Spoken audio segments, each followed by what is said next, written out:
Hi guys, you're watching Etcetera With Est. Make sure you like, subscribe, share, all that good ish. Now let's get into it. Real Housewives of Atlanta.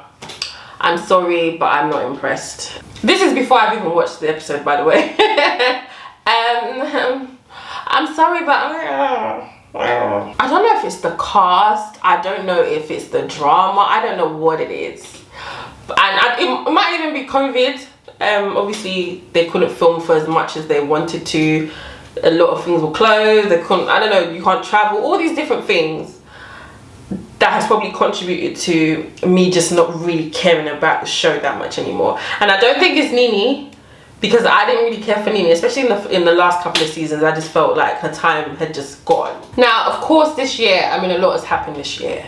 But one of the main things that happened this year was, you know, the Black Lives Matter movement. Like, went to another level after the murdering of like Breonna Taylor, George Floyd, and there was a lot of other people as well that were killed at the hand of the police. It's not that I don't want to watch it on this show because it's important, but I just can't take it seriously. I think it's because it's Portia. I know it's really bad to say because she has grown a lot since her first season. You know, when she was talking about, you know, where's the railroad, the underground railroad, she thought it was a physical train track, a physical train. I don't know, maybe it's because I just don't want to go back to, I think it was May that all this stuff happened, and that just seems like a long time ago. Because it happened so long ago to me now in my mind, I don't want to revisit that.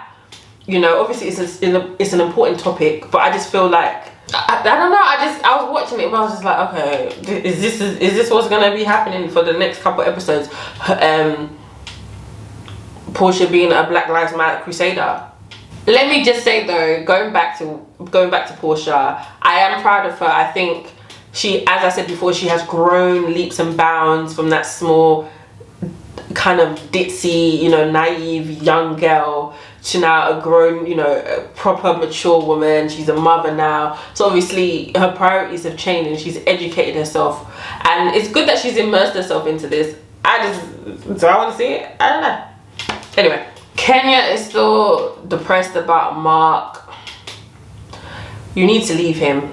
There's no other thing for me to say. You need to leave him. And I've been seeing on social media, I think it was for not Halloween, Thanksgiving, he was there and they were doing a prayer, and I just think, come on, has he run out of money or something, or does he not have anywhere to live that he's now being nice to you again? You need to remember how he took you for a dickhead last year, and clearly he's not making you happy. What are you doing still with him? I'm sorry, I know that marriage, you have to work it out, but when one person isn't trying and one person is treating the other person like shit, I just think there's just some things that you shouldn't be fighting for. This is what happens when you marry someone that's basically a stranger. Because if she had lived with him, or if she had dated him for longer, she probably would have realized that he's a dickhead. But obviously she was desperate for that ring, desperate for the baby. Babe, you've got your baby, you got your picnic, now go. That's what I'm gonna say. Riley. She's not really giving me that Eeyore vibe anymore. She seems to be maturing. She's talking more. She seems a bit more confident. Before in scenes, she just used to be like,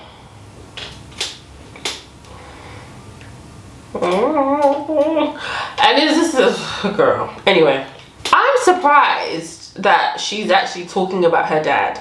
When her dad came back around a couple of seasons ago, and it really upset her. I think she really broke down about it, because ultimately he neglected her for so many years.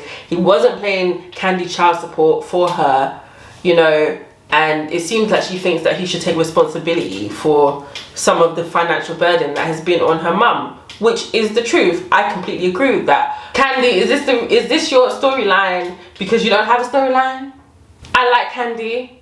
I think in terms of the group dynamic, Candy is needed, but Candy doesn't really have a storyline. Like, I feel like she's exhausted all her storylines. With, you know, at first it was Todd and Mama Joyce, you know, being controlling with the men she was dating, her not liking Todd, It was her trying to have a baby. She's had 2 babies now since then. She's has successful businesses. She had her plate. Like, right now, it's just, there's nothing new. So I feel like, have they brought this baby daddy issue back because there's nothing else to really talk about? Like, how many times you want to go to Old Lady Gang restaurant to film, like, or something's going wrong with the restaurant? I know they've got a new restaurant that just opened a couple of weeks ago, but how many times you're on the show for the check and also on the show to promote your businesses? I ain't mad at that, but it's not entertaining to me anymore. There's something about Mark that just doesn't sit well with me. I don't know what it is. I knew Peter wasn't shit. Like, financially promiscuous man, okay? You can't leave your money around him because he will do a silly investment or what, do you know what I mean? But I liked Peter for the show. There was something about him that I liked. I mean, Cynthia, to be honest, just like Candy, you're on borrowed time. I mean, the only reason that you're on this season is because of your wedding. Corona has put a spanner in the works for their wedding preparation. I think Mark is like, well, we can literally just get married and we can do a ceremony later. And Cynthia's like, I want my spin-off, girl. Has Cynthia had a spin-off yet? I don't think so. So she's like, she's thinking of, I guess, do you know what, let me not say this, because every person deserves, you know, to have the wedding the way they want to have it, especially if they've got the means for it. So I mean, the last wedding with Peter, when the mum was hiding the marriage certificate, and it's just a mess. She even wore like a black wedding dress. You should have known that marriage was gonna fail from then. But I can see where Cynthia's coming from, because, you know, for you to think of, I'm gonna have this big grand wedding, and then because of this pandemic I can't have the wedding I want, and because of this pandemic I don't know when I'm gonna be able to have the wedding I want. I can completely understand where she's coming from, but at the same time I see where Mark is coming from, because, is it Mark? Mike! Oh my god, his name is Mike. Oh my god, his name is Mike, and I've been calling him Mark. Oh my god. Mike is like, we don't need all of that. It's about the marriage. The issue is, you know, it's the marriage. And I see where he's coming from as well, because everything else is just extra. The issue, not the issue, but the reason of them getting married is to get married, you know. I don't see it for them either. I'm sorry. Mike and Cynthia. I feel like Cynthia's one of those people that, because she's such a beautiful woman, because she's actually a genuine person, I think, you know, more or less, men will always flock to her, will always want to date her, will always want to talk to her. And I feel like she just likes the attention. Like, she likes the fact a man is doting over her. I don't even know what I'm trying to say. I just don't see it lasting, because I don't think Cynthia is like the marriage type of woman. She's one of those girls that will be someone's girlfriend just because they're obsessed with her. But she's not as obsessed with, you know, it's not, the level of love is not reciprocated, in my opinion. Yeah, I mean, that was basically kind of what happened, and Portia went to jail, okay.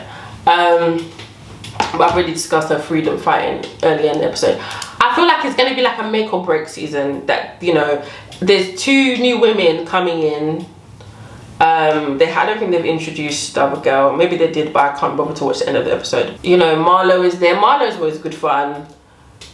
Tanya is there, but I just feel like it's just gonna be like a weird season. I think, me personally, I don't know why. This is just the feeling I get, and from the first episode, that's the vibe I get. So anyway guys, see you for the next review. Make sure you like, subscribe, share, all that good ish. Bye.